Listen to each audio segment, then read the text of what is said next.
They say your greatest wins should feel like standing on a mountain peak, letting the wind and sunlight and cheers wash over you. But that wasn't how it felt for me. On the day Onyx Tech announced a record $3.22 billion in revenue, our highest ever, I stood off to the side of the glittering conference hall with a paper plate of catered hors d'oeuvres, watching a stage full of men congratulate each other for something I had built. They didn't mention me. Not once. It had taken 4 years. 4 years of 14-hour days, cutting burn rates, rebuilding product development, and hauling our ancient systems out of the tech dark ages. I joined Onyx Tech when we were barely surviving, bleeding clients and credibility after a string of botched launches. I was hired quietly, no fanfare, Director of Strategic Operations, which really meant the woman we hope can save us. And I did. I designed a modular rollout strategy that sliced onboarding time in half. I led the overhaul of our DevOps pipeline, pushed microservices while everyone else clung to monoliths. I made enemies. Sure, you don't change a culture without spilling some blood. But I won more than I lost. And in the end, I delivered exactly what I promised: stability, growth, dominance. Our biggest client, a multinational logistics firm, once said, "Ginny's team doesn't just deploy code, they deploy confidence." I still have the sticky note where I wrote that down. So yes, I expected at least a little recognition. Instead, I got an email. The subject line hit me like a slap. Compensation change notice. At first, I thought it was an error, maybe a bonus confirmation worded badly. But no, it was a reduction. A 15% salary cut, adjusted to better reflect internal equity following organizational realignment, the email said. I stared at my screen while people around me clinked champagne glasses. The CEO, Martin Vellum, stood under a spotlight talking about visionaries, risk takers, and the next generation of leadership. Behind him, a slideshow cycled through portraits of key contributors. I wasn't one of them. No photo, no mention, not even a nod in my direction, though I was standing 20 feet from the damn stage. I felt invisible. No, worse. I felt erased. It started subtly, the way the ground seemed to shift beneath me. I noticed my calendar no longer included invites to new strategy meetings. Tasks I used to oversee were now being routed through a freshly minted Office of Digital Transformation. Cute name, especially once I learned who would be running it: Samantha Vellum, the CEO's daughter. Fresh out of Stanford with a philosophy degree and a LinkedIn bio full of phrases like thought leader and vision strategist. I'd met her twice. Once at a fundraiser where she asked me if Onyx used blockchain for our APIs. I told her APIs weren't currencies. Apparently, she didn't take that personally. The worst part wasn't the pay cut or the gradual fade into irrelevance. It was realizing this had all been decided long before. I was the workhorse, the fixer. And fixers don't get statues. They get swapped out once the problems are solved. At the celebration, as they unveiled our new client growth chart with fireworks built into the slide deck, someone handed me a champagne flute. I held it, didn't drink, just watched the bubbles rise and disappear before reaching the surface. Like me. No one noticed when I left early. I walked past the valet, still in heels that pinched, shoulders stiff beneath my blazer. I didn't cry. I didn't yell. But deep in my stomach, I felt something cold take hold. Something deliberate. Because I knew something they didn't. The system, the very infrastructure powering our SaaS platform, the one handling everything from client logins to data synchronization, had a heartbeat only I understood. And it was beginning to stutter. They thought they could cut me out. They had no idea what was coming. The HR office always smelled of lemon-scented disinfectant and half-finished coffee. Too early, too quiet, too deliberate, like a waiting room before a carefully planned disaster. Just a quick check-in about your new role, the email had said, excited to collaborate on next steps. But I knew better. Lena from HR greeted me with a tight, brittle smile, the kind you save for people you're about to mislead, and motioned to the small round table instead of the desk. Power Dynamics 101, side by side meant conversation, behind a desk meant decision. She talked about my next chapter, my experience, a mentorship-focused role, advisory, she called it, supporting newer leadership without the pressure of ownership, less execution, and more legacy. A pretty word for burial. Leadership consensus, she said, future-forward structures, transformation phase. I said nothing, and my silence did the work for me as she fidgeted with a paperclip and promised access to systems. Nothing changing overnight, though everything already had. On the 7th floor, the glass meeting room that used to be mine glowed with a strategy session, and for a second I saw Chloe, last summer's intern, in my chair, confident and rehearsed, Samantha Vellum nodding beside her, no one looking toward the door as I walked away. The rest of the day, my inbox filled with handoff notes, my files, my processes, reassigned to unfamiliar names, CC'd like an afterthought, collaboration that felt like exile. By 3 p.m., my badge stopped opening executive servers. By 4 p.m., I was off the director's sync. By 5 p.m., my new title appeared. Senior Strategic Advisor, Legacy again. My office was gone. An IT guy asked about resettling me into a shared pod like old furniture, and I spent the week at a temporary desk with no plaques, no letters, no space. The woman who once saved the company reduced to a shadow. But I wasn't broken yet, because they'd made a subtle, fatal mistake. Forgetting the system they still depended on wasn't finished evolving, wasn't as stable as they believed, and only I knew how to read its pulse as it began to skip. The house that night was silent in the way collapse leaves silence behind.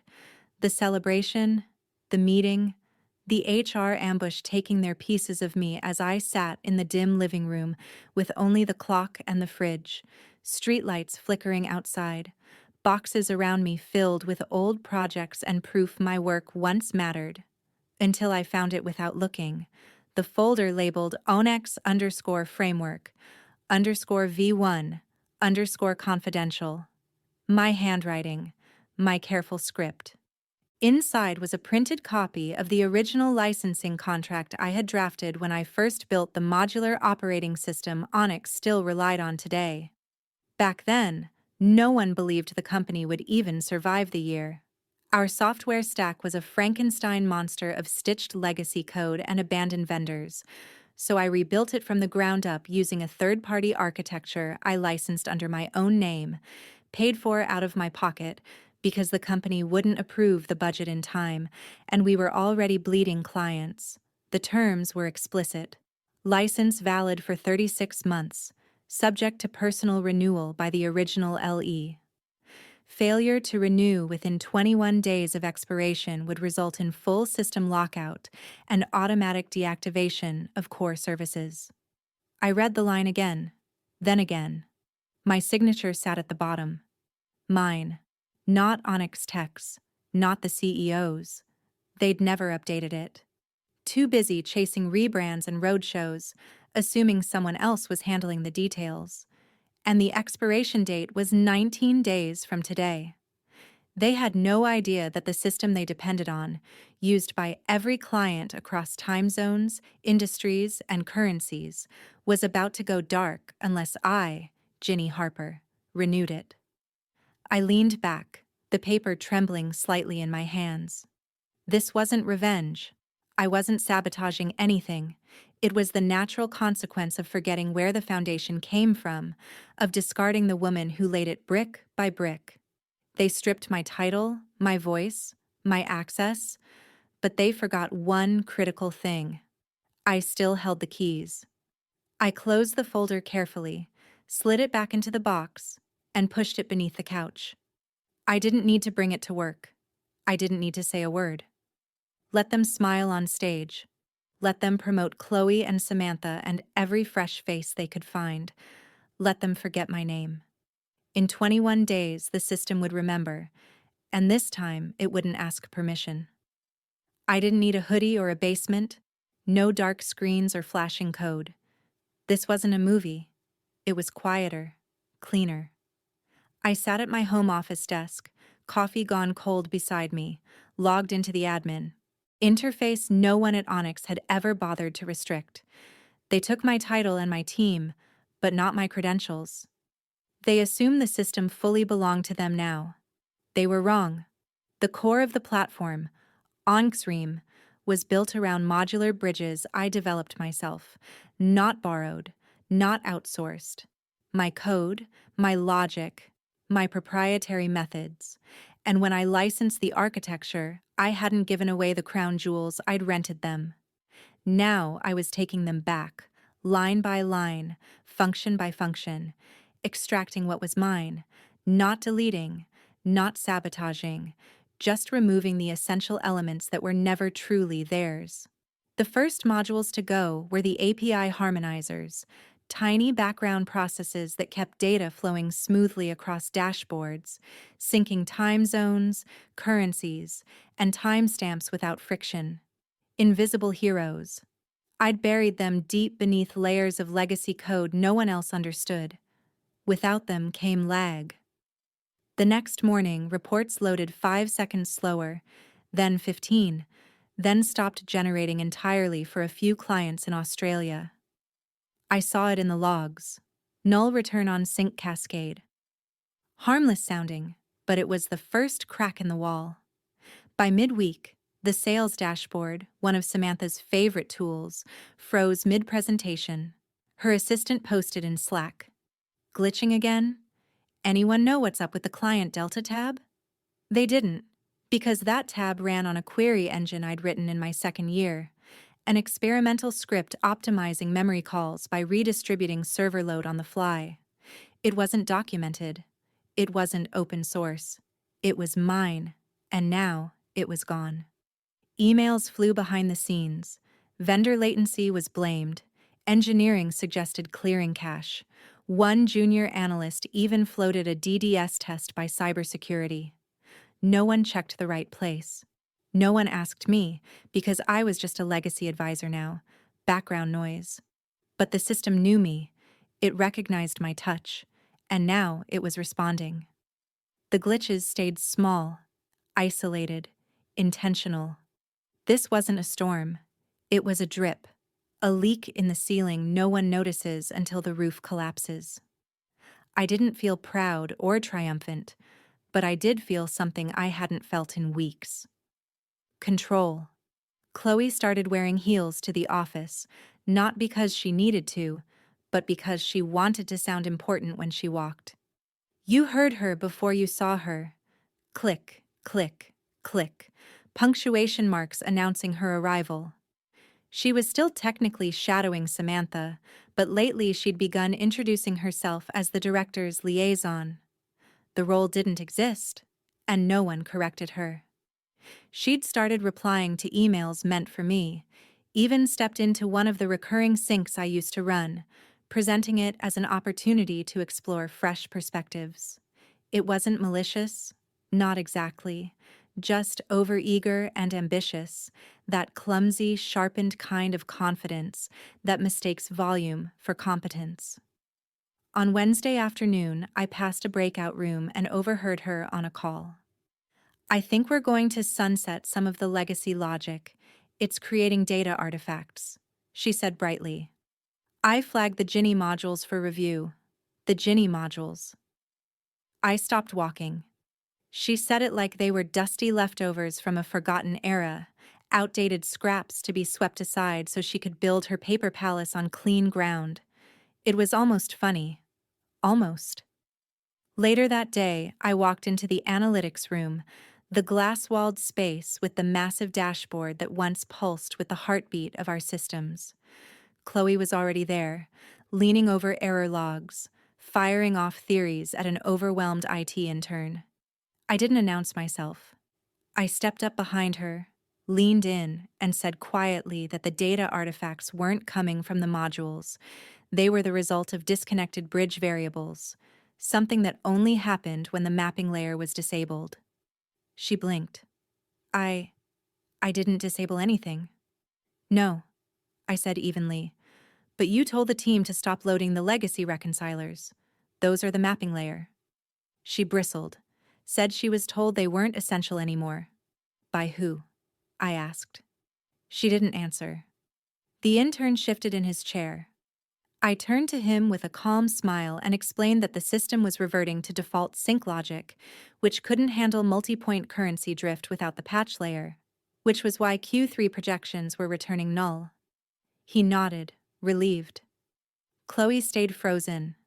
I looked back at her and told her she might want to slow down before erasing other people's work, because some of us built this place from the ground up, and we didn't do it with glue sticks and buzzwords.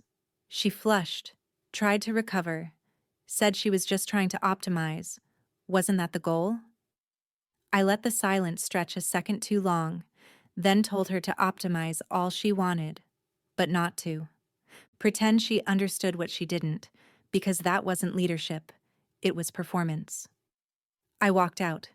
Behind me, the dashboard flickered, another glitch added to the pile. Chloe didn't know it yet, but the system had already started rejecting her like a mismatched transplant, and when it failed, she'd be standing at the center of the wreckage, heels and all.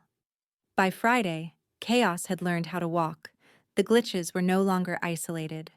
What began as small delays and occasional sync mismatches spread like cracks through tempered glass. Reports failed to compile. Forecasts looped into empty datasets. Dashboards glowed red, not with alerts, just confusion. Inputs that once moved like clockwork jammed mid-process, freezing half-finished visualizations across the floor. Engineers scrambled. Slack turned into a war zone of bug reports, tangled threads, and increasingly panicked emoji reactions. People threw around phrases like Stack Overflow, memory bleed, invisible bottleneck. No one could agree on a cause. Too many systems, too many hands. Leadership kept pushing forward anyway. Patch it, restart the node, roll it back. But it wasn't a bug, it was an unraveling, and I watched it from the outside, calm, quiet, detached. That weekend, an email landed in my inbox from Gary Kim. Subject, not a coincidence. Time-stamped Saturday, 10:03 p.m. Ginny, I know you're probably not checking these anymore. I heard what happened and I'm sorry. But I've been digging through the logs and this doesn't feel random. The degradation lines up too cleanly. None of the new devs understand half the platform. Chloe's been stripping out your modules and now everything's collapsing. I'm not accusing. I just wanted you to know I see it. I read it twice, then deleted it. Not out of guilt, but because there was nothing left to explain. I wasn't in the system anymore. I wasn't in the meetings, the charts, the credits, the loop. And that absence was my greatest power. They tried to make me invisible, and now they were learning what it truly meant to live without me. The logs didn't lie as fractures spread across departments like an untraceable virus. Sales blamed IT blamed product blamed legacy logic, while Chloe kept smiling in meetings as if it weren't her tower beginning to tip. The silence I left behind had grown deafening, and they still hadn't realized what, or who, was missing. But they would. The message arrived on a Tuesday morning, clean and elegant, just like her, from Nora Lynn. Subject: lunch. Time: 8:13 a.m. Ginny, I've been following the Onyx situation. If you're free this week, I'd love to talk. I think it's time we revisited that conversation from last year. Lunch is on me. Bring your fire. Nora. Nora Lynn, CEO of Diamond, the woman who once offered me a leadership role when Diamond was just breaking into the enterprise space. An offer I'd turned down out of misplaced loyalty to Onyx and a need to fix things that didn't want fixing. She hadn't chased, Just left the door open and walked away, with the kind of confidence that lingers. We met at a quiet downtown cafe with heavy mugs and linen napkins, no laptops in sight, and Nora wore a navy suit that looked carved to her frame. She stood when she saw me, arms open, not like a corporate peer, but like someone who remembered who I was before they tried to rewrite me. "You look taller," she said. "Must be the burnout," I replied. "It lifts your soul when you stop pretending you're fine." She laughed softly, mentioned turbulence, and we cut past small talk fast. "I want to make you an offer," she said. "Not a job, not a title, a runway." She'd watched what I built at Onyx, the clean, modular architecture, but more than that, she wanted the mind behind it. "You want to buy the system?" I asked. "I'd rather buy into it," she said, "or partner with you to build something better, something fully yours." She'd fund the infrastructure, I'd lead the vision, define the product, the roadmap, the brand, own every piece, backed by her and a team to make it real. It wasn't a pitch or a rescue, it was a resurrection. She wasn't asking me to join Diamond. She was asking if I was ready to build what they said could never exist, a company on my rules and values.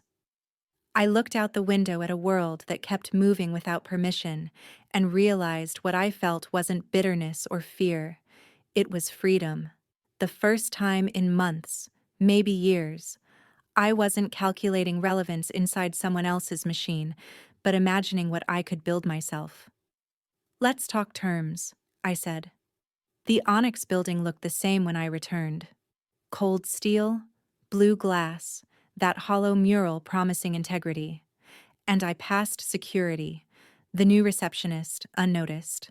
My badge still working as I rode to the third-floor server room, a place that cared only about uptime and continuity. In the dry, humming air, I pulled a sealed envelope and a folded piece of thick cardstock from my bag. The clean, original blueprint of the system, the true skeleton no one else had ever seen whole. The letter was simple. This system was never hacked, never sabotaged. It was withdrawn. Ownership, after all, was more than a legal document. It's trust, and you broke it, which means I no longer owe you access to something you never respected. You will rebuild, you will recover, but it won't be on my back. Ginny Harper. I placed the letter beneath the diagram and stepped away as the servers blinked quietly behind me, unaware they had just become orphans.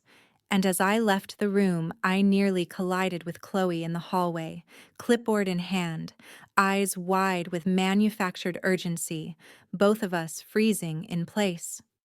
"Ginny," she said like she'd seen a ghost, looking me over, hair pulled tight, blazer too rigid, heels clicking slightly off rhythm. "You're here? Are you fixing something?" "No," I said softly. "I'm finishing something." She blinked, defensive, lifting her chin as she insisted they were stabilizing things. Just legacy junk, nothing they couldn't untangle. And I stepped closer, telling her the truth. That she thought she was in control, thought she'd inherited something, but she hadn't lost me because she never had me. And the flinch that crossed her face was small, but deep, the kind that echoes later. I walked away.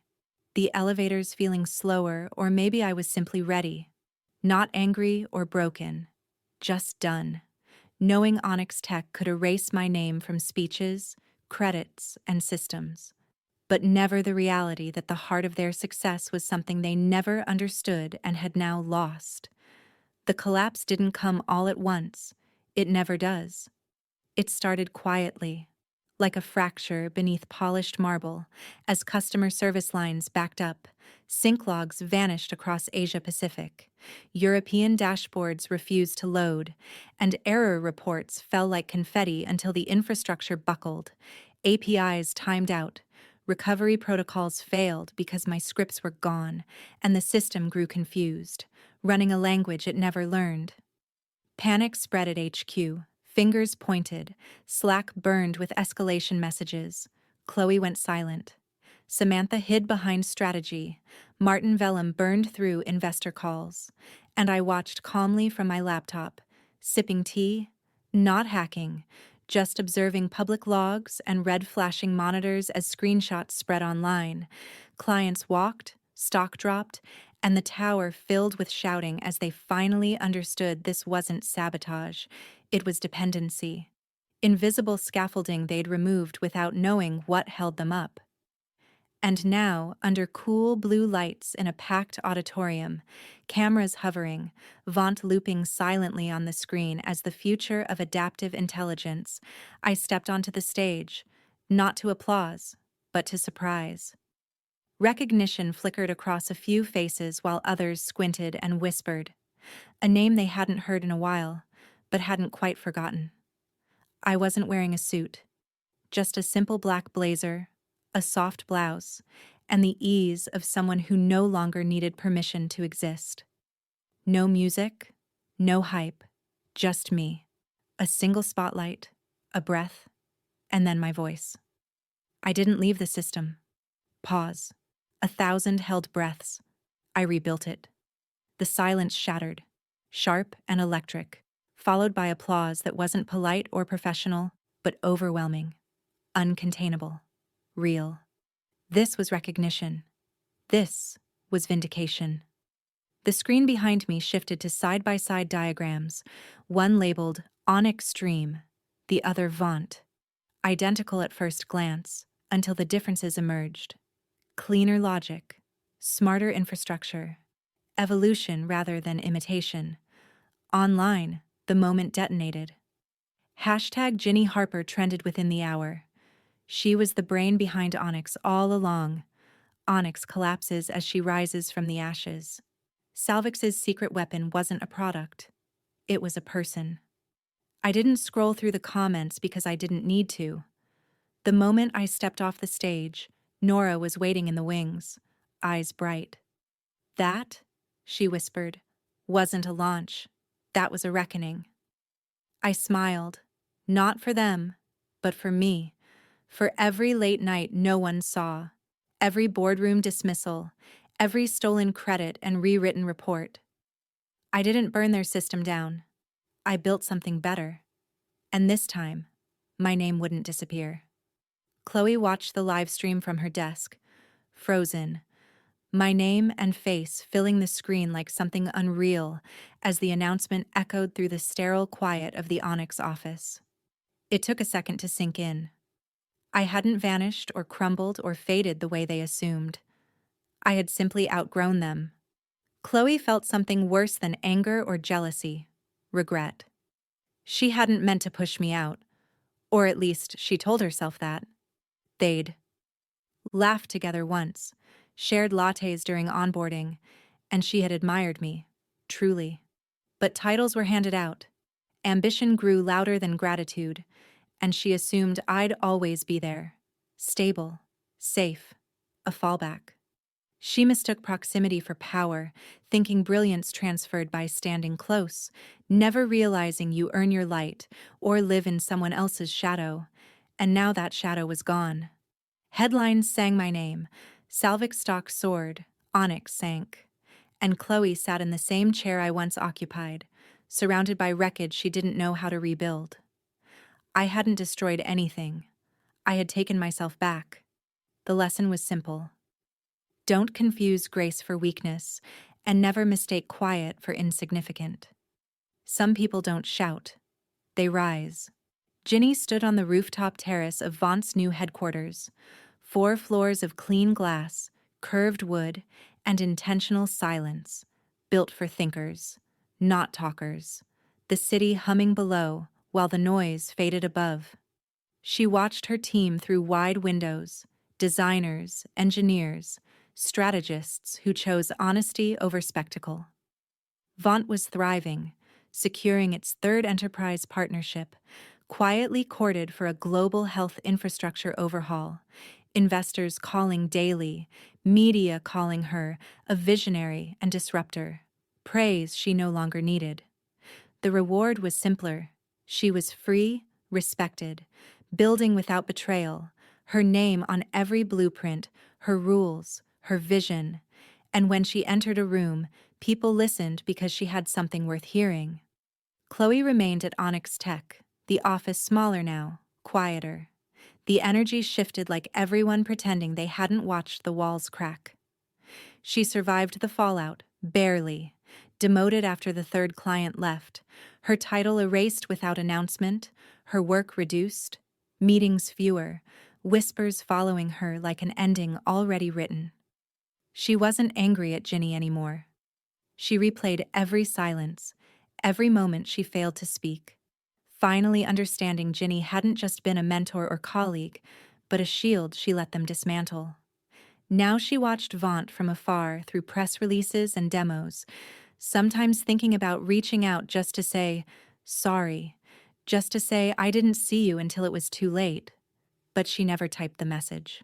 Some absences aren't meant to be filled. They're meant to be remembered.